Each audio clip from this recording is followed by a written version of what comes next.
Adam Grant, welcome to our Zoom leadership series. We know you get about 20 invitations to speak a day, so we're really grateful that you're spending a little bit of time with us. Thank you. We'll see if that gratitude is deserved, Bruce, but I'm glad to be here. Well, I have no doubt it will be, and as everybody probably knows, it's we've had a lot of folks. Your friend Steve Case was here. A lot of folks were really interested in that. Is great. You are our first person with a book on the New York Times bestseller list 6 weeks in a row. We're doing our best to keep it as high up as we can. I read it. It was great. I hope everybody else has bought it and gets a chance to read it. That is so great to hear because I haven't read it yet. So I'm really relieved. Perfect. Well, so we'll just dive right in here. I'm interested in what gave you the idea to write this book. Was there a person or was there a moment? Did you have that kind of aha? I know you tell a lot of the stories in here like Lazarides, and I've not written the book yet. So is it a single moment in time you can recall? Never. I think it's a whole series of moments all pointing in the same direction. So if I had to connect the dots, it would be my friends when I was a kid making fun of me by calling me Mr. Facts. Then a friend in middle school telling me he would not ever talk to me again until I admitted once that I was wrong. Then one of my students calling me a logic bully. And then being in the middle of attempting to bully a CEO with logic, actually a whole group of CEOs with logic. This was winter 2018. I went to a bunch of CEOs, mostly Silicon Valley, and said, I think hybrid is the future of work. Would love to run a remote Friday experiment. Just one day a week, let people work from anywhere, and we'll test the impact on productivity and creativity. They all passed. They didn't want to open Pandora's box. They were afraid that people would procrastinate, that their cultures would fall apart. And fast forward 3 years, a bunch of those same CEOs have now announced that they're permanently remote workforces. And those kinds of failures to rethink drive me crazy, right? We already had good data showing that we could do this, that working part-time remotely was something that was pretty viable. We had evidence that it was actually more productive for a lot of people, that it didn't necessarily hurt relationships. And yet they were not willing to let go of that's the way we've always done it. And that's not what my experience has been.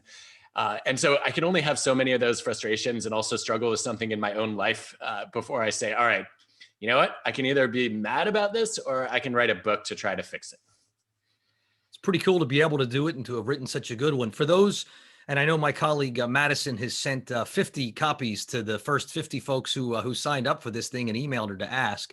But for those who haven't read it yet, it's think again, rethink. Broad brush is sort of logical, but it'd be great perhaps if you're willing to summarize what you think the main takeaways, the main conclusions are, how think again or rethink is different from just consider all your options. Yeah, I think the big difference for me is that you can be good at thinking, but bad at rethinking. And in fact, the better you are at thinking, the worse you often are at rethinking. Because being smart makes it really easy for you to find a bunch of reasons to stick to your guns, or maybe your gun bans, depending on what your politics are. And I think this is a problem. I think it's a problem in a changing world. If the world stood still, once you formed an opinion or developed some knowledge, you're done. In a rapidly changing world, though, you might become an expert for a world that doesn't exist anymore. You might find that some of the opinions that made sense yesterday are actually holding you back today. And in my world as an organizational psychologist, I see this all the time, right? I watch BlackBerry, Blockbuster, Kodak, Sears, Borders all fail not because they were bad at thinking, but because they were really struggling to rethink the strategies, the visions, and the products that had made them great in the first place. And so when I sat down to write Think Again, I was trying to figure out, well, what is it that stops us from being willing to question ourselves? And I found that a lot of us spend too much time thinking like preachers, prosecutors, and politicians. No offense if any of these are your profession, but I think that if this is not your professional training, it's probably not a good idea to do a lot of your thinking in the mindset of a preacher, which is, I've already found the truth and I've got to proselytize it to everyone else. A prosecutor, which is, I'm trying to win an argument and prove my case. Or a politician, which is, I'm trying to lobby for the approval of an audience. And it's easy to see why preaching and prosecuting stop us from rethinking, right? I've already decided I'm right and you're wrong, so I don't have to change my mind. Politicking, I think, leads us to tell people sometimes what they may want to hear, but it doesn't lead us to question what we really think deep down. And my favorite alternative to preaching, prosecuting, and politicking is to think a little bit more like a scientist. I'm not suggesting that any of you need to go out and invest in a telescope or a microscope or a lab coat, right? For me, thinking like a scientist is just valuing humility over pride and curiosity over conviction. It means when you have an idea, you don't let it become your identity. You recognize that's just a hypothesis, and let me go and find out if I'm wrong. Which forces you then to listen to people who maybe challenge your thought process, not just the ones who agree with your conclusions, and to consider ideas that make you think hard, not just the ones that make you feel good. And so, one of the within your book jacket, perhaps, or else it was at least online, Danny Kahneman gave what I thought was the best, most succinct summary of what he thinks you're teaching. An open mind is a teachable skill, was his quote. And do you work with folks? Have you seen folks? Are there people who uh, often succeeded because they were head down, had their conviction unshakable? Can that be learned by those sort of folks, or do you need a different type of leader or leadership when it's time to rethink? This is a little bit of a paradox, because on the one hand, I do think the evidence is strong that we can teach people to be more open-minded. We can get people to be more enthusiastic about rethinking, to realize, you know what, the faster I am to recognize when I'm wrong, the faster I can move toward being right. But the paradox is that the more closed-minded you are, the less willing you are to open your mind to opening your mind, right? So you're meta-closed, not just closed. I think, though, there are interesting examples of this. One of my favorites is Steve Jobs, right? I think when we tell the story of Steve Jobs, the myth, at least, the legend, is it was his ability to create a reality distortion field and then bend the world to his will that made Apple great. I think the reality is very different, which is he got forced out of his own company, had to do a lot of rethinking, came back a little bit less arrogant, a little bit more open to other people's ideas. And it was surrounding himself with people who knew how to open his mind that I think led to Apple's resurgence. So, he swore for years he wouldn't make a phone, didn't want to make a music player, didn't want to make a tablet, right? He had to be talked out of all of those ideas. And I think that if Steve Jobs could change his mind, it would probably suggest there's hope for the rest of us. So, do you think there's some things we shouldn't rethink, like fundamental values, truth or diversity or love?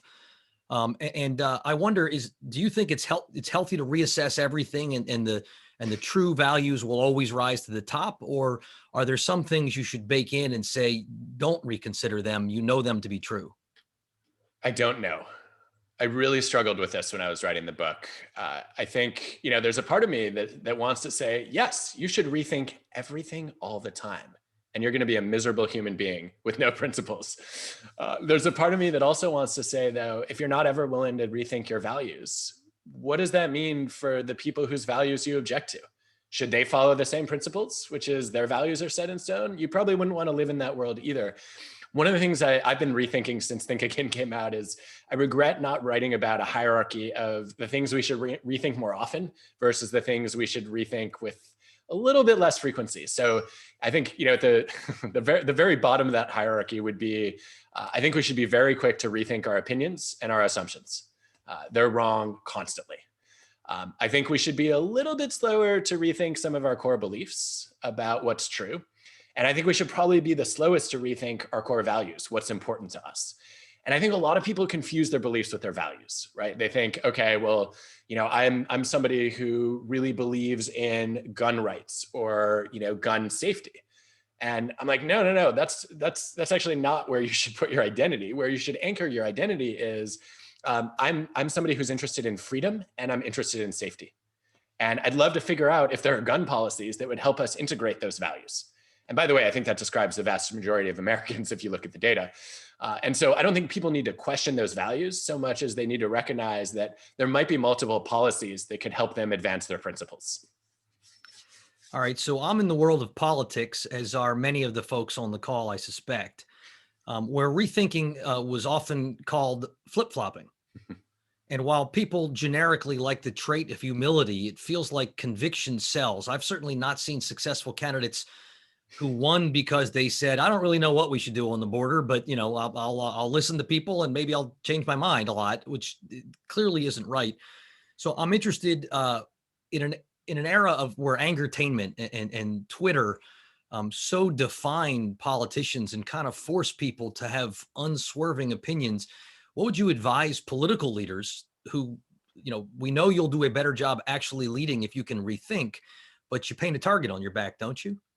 Probably. I don't know. I mean, I'm not in politics. I actually can't stand politics with all apologies because I really want people to resolve their differences. In science, when we have a dispute, we actually get the antagonists together and they run joint experiments, right, to try to figure out what their differences are. Haven't seen a lot of that in Congress lately.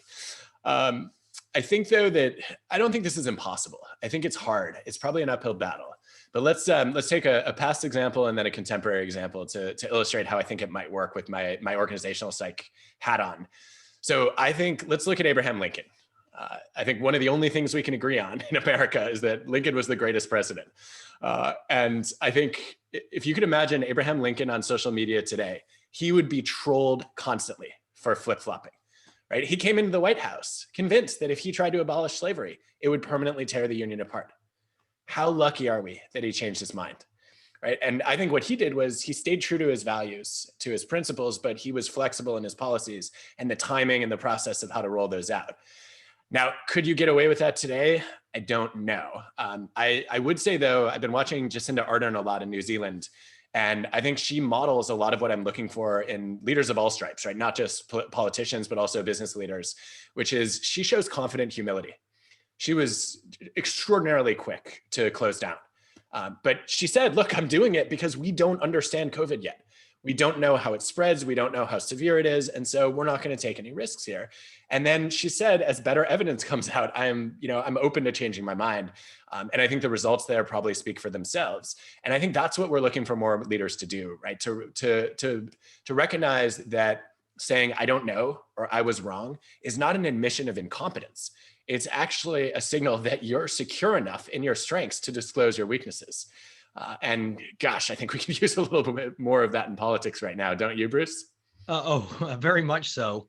Although it's interesting. So we've had a little bit of a real world experiment we've just been running in COVID. And as I've watched it, the scientific method, and you write about this too, but by definition is, like the old Churchill quote, when the facts change, I change my mind. What do you do? At the same time, what we've seen from CDC and from others is to try to get people to adhere to what we believe is the right advice at any given moment. It's offered with a lot of sincerity, a lot of conviction, and it's been echoed in the media with a degree of, I don't know if it's sanctimony or intolerance. But so, for example, CDC started by saying, don't buy masks. Part of it, maybe they were worried about everybody's, taking up all the N95s. Obviously, that's changed. We were 6 feet. Schools were going to be super spreaders. Now schools are safer, and it can only be 3 feet as of this morning. Do you believe the challenge has been in how, on the scientific community and the medical community, how they explained things? They didn't show enough humility? Or do you think it's that we in society have been trained to listen in a way that when somebody gets new facts and updates their opinion, we no longer think, wow, we have a better opinion, but we think they don't know anything, they're wrong? I'll take both and for 500, Alex. I think we obviously need better science education, and it's crazy to me as an example that we still learn trigonometry in schools, but we don't teach statistics in the core curriculum, right? I think understanding causality and probability is maybe the single biggest service that we could do for public health, as well as for democracy. And the lack of statistics literacy in this country is appalling to me. So I would say we have a lot of work to do there, right? To understand, forget even teaching science, just to understand that when a scientist or an expert makes a recommendation, that's probabilistic. It's not deterministic.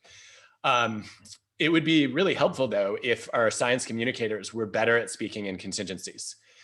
To say, look, I think that when we give a CDC recommendation that says mask wearing is not advised, here's the confidence interval around this. And here are the conditions that could lead us to change our minds. And I think that's one of the most effective things you can do. It's something that super forecasters do for a living. When they form an opinion, they make a list of conditions that would shift their opinion.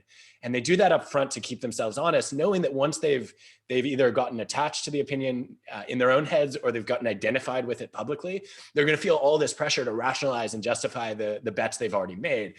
And so I think we should show our work out loud there, right? We should say, okay, here's the current guidance. Here are the circumstances that could shift that guidance.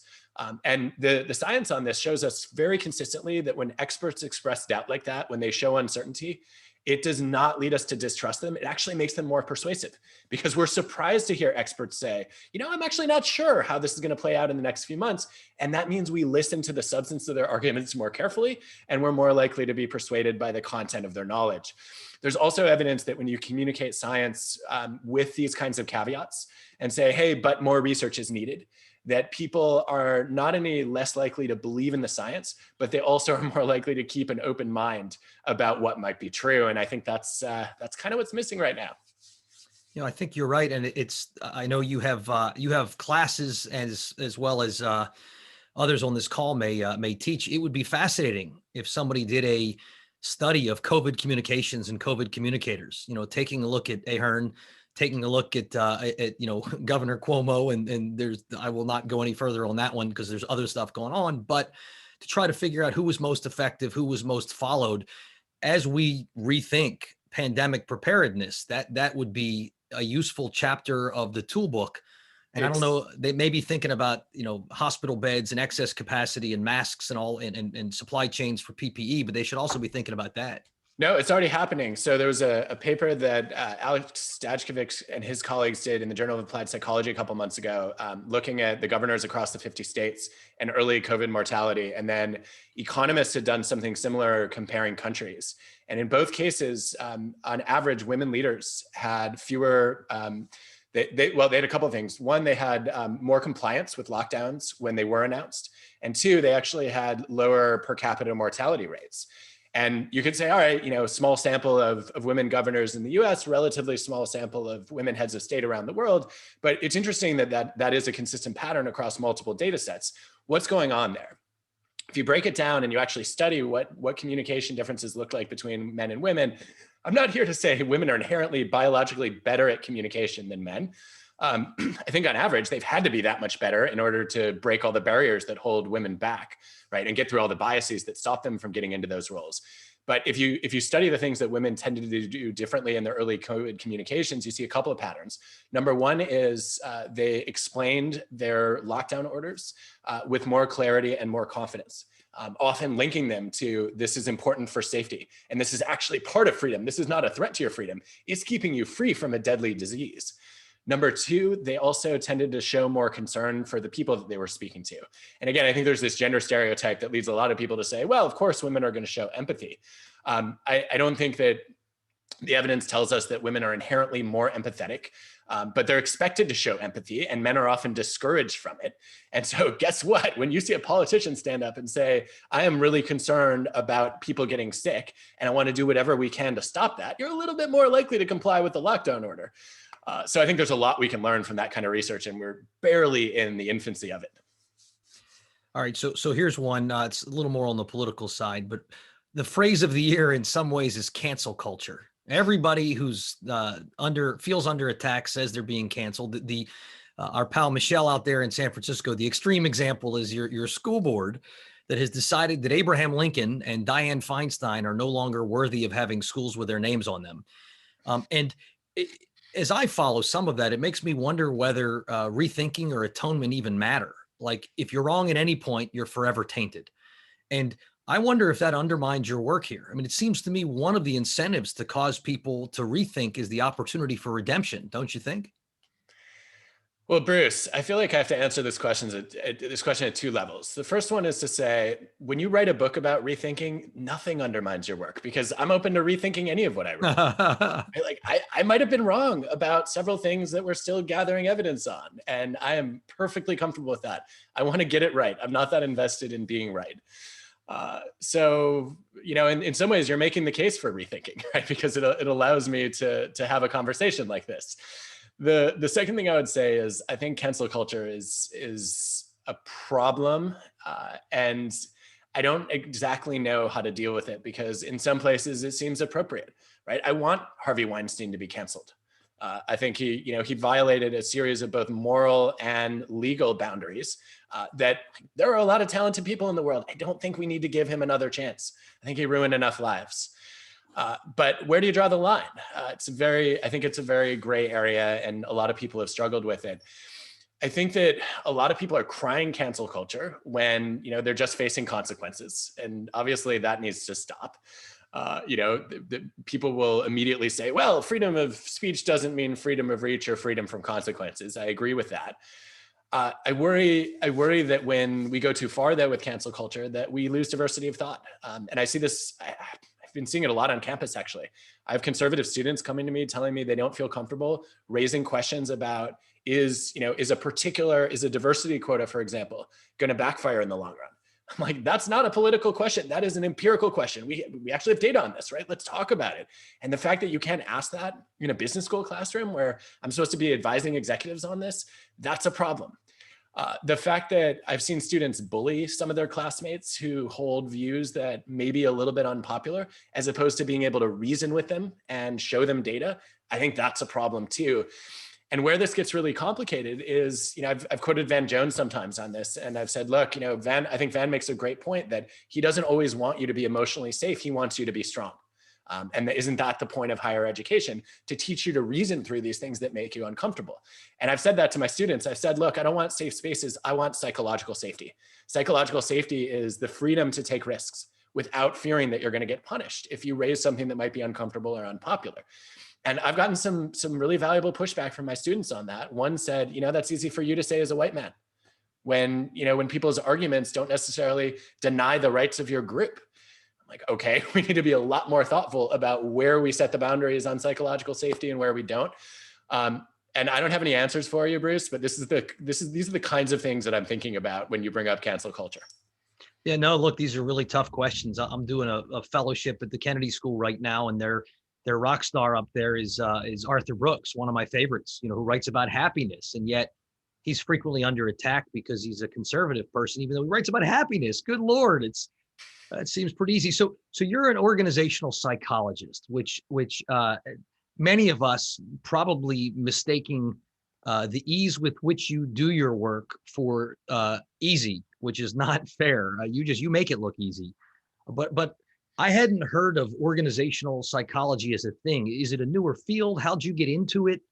And for those, and there'll be some number of younger folks or kids who are interested in following in your footsteps.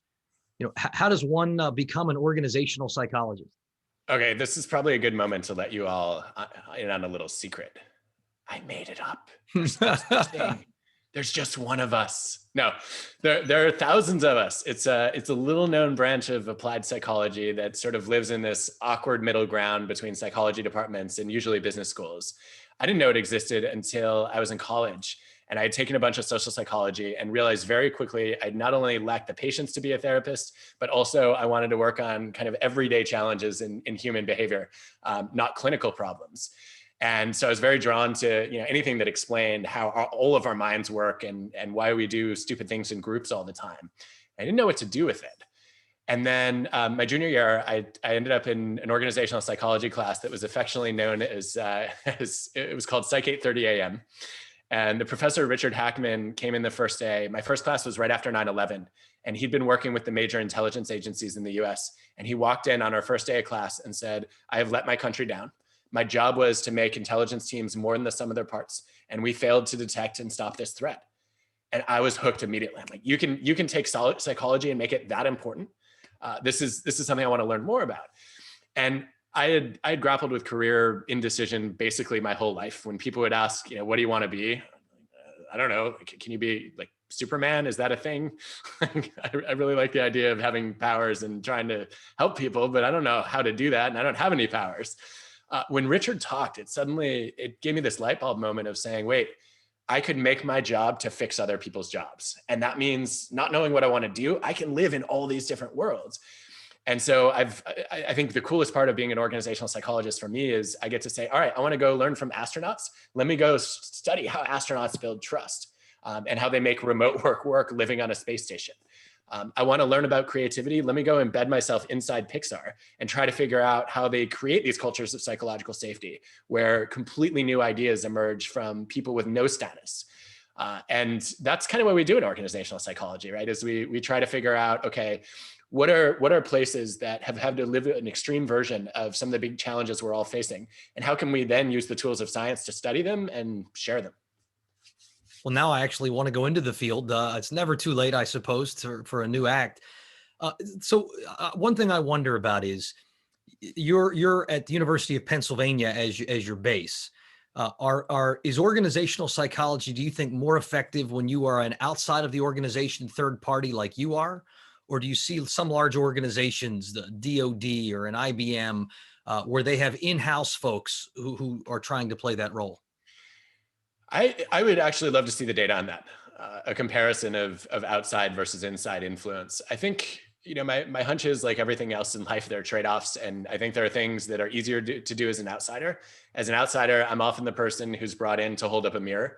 And then when people see the reflection that they don't really like, they're in the best position to solve their own problems, right? It's a lot easier to call someone like me to show the CEO with data that people are afraid of speaking up and they think the emperor has no clothes, right? If I worked for the company, I probably would be hesitant to do that too.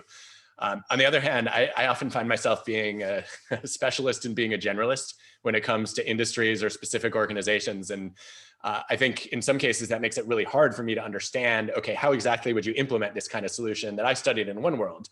You're the expert on your own context. So I think there's probably a best of both worlds there. The most interesting collaboration I've had on that was with Google, with the PyLab. They built an internal people analytics team, but they said, we don't want to just be navel gazing inside Google all the time. So they partnered with a bunch of researchers around the world and they said, come in, tell us what you're working on. We'll tell you what our problems are. And then we're going to design joint experiments together. And I think a lot of you have seen the results of that work, right? Google published research on how to build a better manager and raise the worst managers to actually among the best. We launched a study together on what made teams great at Google. And I think I'd love to see more organizations building those kinds of cross-industry partnerships. I hope my dog is dreaming and yelping and moving his legs. I hope that's not coming across too loud. So we've got plenty of CEOs and other leaders on this call. What's your advice for actually applying it? I think everybody will read the book and agree, yeah, that should be done. But then how? Is it habitual? Should you anoint somebody as the rethinker in chief? I think Churchill famously had somebody whose job was to disagree with him and offer alternatives because he was both a bully, a little imperious, and he had gotten to such exalted heights that he needed somebody to tell him you have no clothes. What's your advice for the average organization that wants to apply these but doesn't know what the first steps are? So let's try three that I think are pretty actionable. The first one is every leader I know has a support network. Too few of them have a challenge network, right? Which is a group of people who are your most thoughtful critics. And I think that, I don't know, the best way that I've seen leaders to develop it is actually to reach out to those critics and let them know how important they are. Right. So I actually did this after I finished writing Think Again. I went to a bunch of people who have given me tough feedback over my career. And I've said, hey, you may not know this, but I consider you a founding member of my challenge network. And I know I haven't always taken your criticism well. Sometimes I've gotten defensive. Other times I've just kind of dismissed it. But I've always appreciated your willingness to tell me the truth and make me better. Do not ever shy away from that. The only way you can hurt my feelings or damage our relationship is if you hold back on any of your views. And I've gotten much better feedback as a result of that, right? So I think there's a responsibility for leaders to do that. What I found in some of my research recently is it's not enough just to have that conversation. You actually need to criticize yourself out loud to show people that you can take it, right? To say, okay, here are the things that I know I'm bad at that I need to work on. And then people become much more comfortable really opening up about all your flaws and shortcomings. Then I think the second thing I would want to do is I would say you probably need to keep score of rethinking. I think it's hard to measure, but one of the ways to measure it is to say, okay, when we're on a path, when we're making a decision or we're committed to a strategy, we should have a set of metrics that we evaluate in terms of how many alternatives did we consider, how rigorous was our questioning of whether we're on the right path, knowing that the people who made the initial bet on the decision are the most motivated to defend it. And so there should be an independent group of people whose job it is. At the Pentagon, sometimes it's been a murder board. At Google's X, they have a rapid evaluation team whose job is to kill projects, right? And really push people to rethink them before they blow a lot of time and money on them. So I think some kind of rethinking scorecard, process metrics to gauge, are we testing alternatives? Are we running experiments? Are we questioning ourselves? I'd love to see more of that. And then the third thing is learn from people who are not drinking your Kool-Aid. I think the best people to do that are often the people who are the newest to your organization. So one of the ways I've done this is I've actually flipped exit interviews upside down. I love exit interviews, except I think it's the dumbest time to run them. Why would you wait until people are leaving your organization to say, if only we had a time machine, what would have kept you here? So when people first join, I want to ask the same questions that I normally would upon exit. I want to ask at the very beginning, how should we rethink our hiring process? You just went through it. What's wrong with it? What are the biggest flaws that you see in our culture, right? So that we could actually continue evolving it and improving it. Tell me about the worst leadership moments that you've heard about or seen in your early time here. How do we rethink those? And I think those people who are new to the organization often see you much more clearly than the people who've been there for a long time. That's great. So we're going to go about 5 more minutes. Michelle, I may call on you if you have a question in a moment, but I'll give you a moment to think as I ask. Adam, do you have a plan for the next book? Yeah, I'm so glad that you asked that as a question. Instead of what I've gotten much more of on this book tour is, here's the next book you should write. I'm like, if you're excited about that book, maybe you should write it. I choose my own book ideas. Thank you. Like part of the joy and privilege of having the freedom of tenure is I get to work on things that I care about and think are exciting. So I'm really glad this was an open-ended question. I don't know what the next book is yet. I've been doing a lot of research and speaking about remote work because everybody's trying to figure it out. And I certainly have a lot of data and thoughts about how to make collaboration more effective from a distance and how to maintain a culture. It feels like more a research project though than a full book that I want to write. And there are going to be 1 million remote workbooks. And one of my new principles or heuristics, I guess, is I used to just ask, is this interesting to me and important for the world? And if so, that's worth taking on in a book. And now I have a third circle in the Venn diagram, which is, do I have something unique to say about this? And I don't want to take on a topic for a full book unless I think that this book desperately needs to be written and there's no one else who's going to do it. And I don't have a topic yet that meets that bar. Very good. Michelle, you want to ask a question from the field? Sure. I love the cold call, Bruce. I just didn't realize I that gave was you what a I'm heads signing up. up Wait, for, Michelle, but- that was a very warm cold call. Hey, Michelle, we're going to cold call you in a few minutes. Are you up for it? Exactly. No, it takes me back to Harvard. Anyway, thank you. This was amazing. I'm texting friends saying this is so good. Anyway, it was incredible. It's interesting, Adam. You said how you tried to convince some Silicon Valley leaders to run this experiment, and they said no way. I live in Silicon Valley. I talk to a lot of these people with strong convictions. I know a lot of people on the call talk to politicians with strong convictions. If somebody's not open to rethinking, or on first blush, what's a good way to kind of even start the wedge? Or you said someone once called you a logic bully. I thought of some people in my life that I could call logic bullies too. So I'm just curious, like what's a good way to start to broach this for people who maybe aren't so open to rethinking at first blush? And Matthew could be on this call, just so you know, Michelle. No, not Matthew. No, not him. Matthew's wonderful. But actually, the best thing about Matthew is he'll change his mind. That's actually literally the best thing. One of the best things about Matthew. But other people, just again, curious.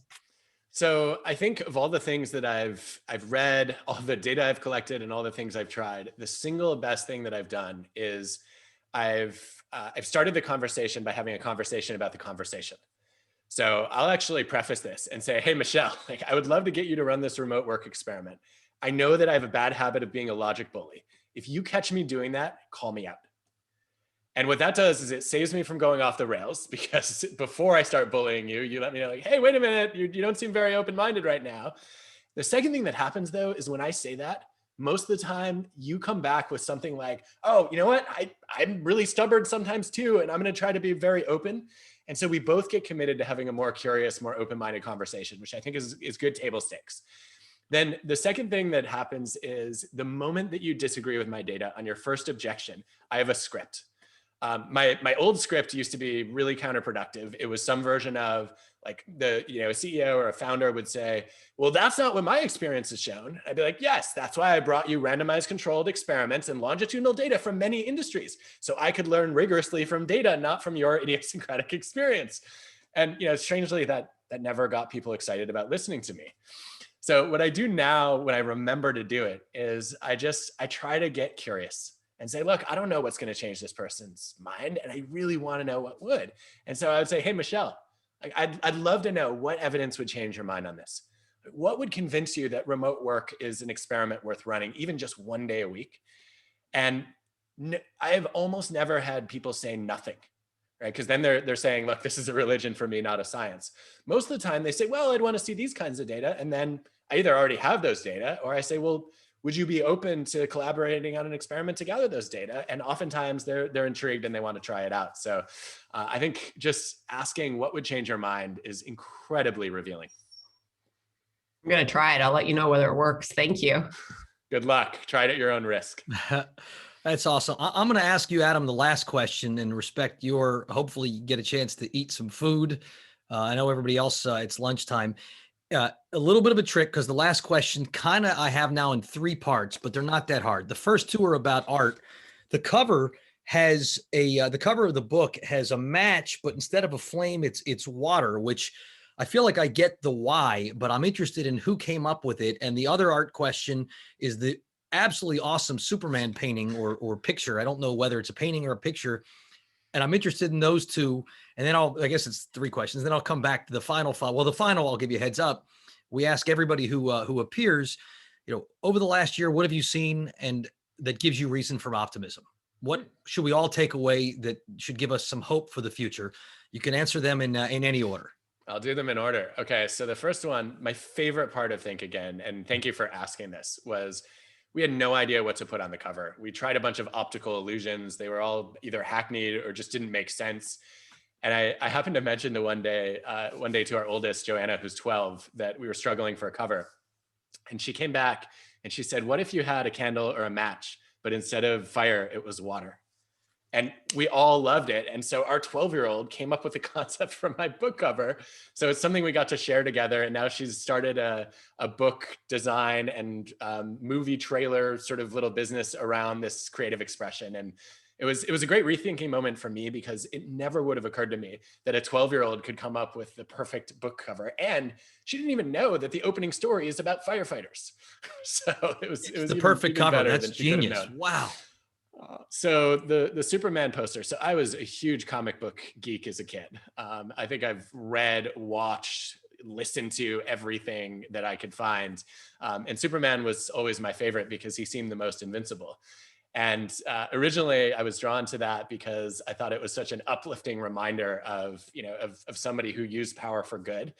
And now the reason that I have it in my background is because it reminds us that no matter how successful we are, everybody has their kryptonite. And so I think it's a great, it's just a great reminder of how vulnerable even the strongest people are.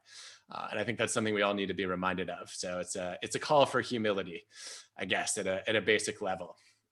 What gives me optimism? What in the past year has given me optimism?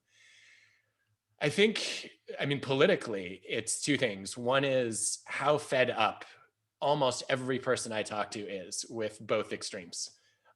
And how much hunger there is for a reasonable center. If I were starting a political party right now, it would be the party of character and competence. Right? We would give you a civics test before you're allowed to run for office. We would even let you phone a friend, and we'd see whether you call people who know what they're talking about. And then those would be credentials and prerequisites, the same way that I want you to take a test before you fly my plane or before you operate on my body. And I think most people would get behind that idea from people I've talked to. And I think there are some small moments of rethinking like that democracy could benefit from. And the fact that people are opening their minds to new possibilities for what could lead to a reasonable center, to me is exciting long run. I don't know if it's going to help us tomorrow. And then the other thing is the next generation. I grew up knowing nothing about politics, not caring about politics, being completely uninformed. My kids know exactly what's going on in government right now. And I think that's true for a lot of you and your children and some of your grandchildren and nieces and nephews too. And I think it means we're going to have a more civically engaged and hopefully more open-minded and more curious generation of people who are just appalled at the tribalism and the polarization. Well, that's awesome. Look, Adam, you've been generous with your time. That was exactly as great as I thought it was going to be based upon watching all your TED Talks and a bunch of interviews on this.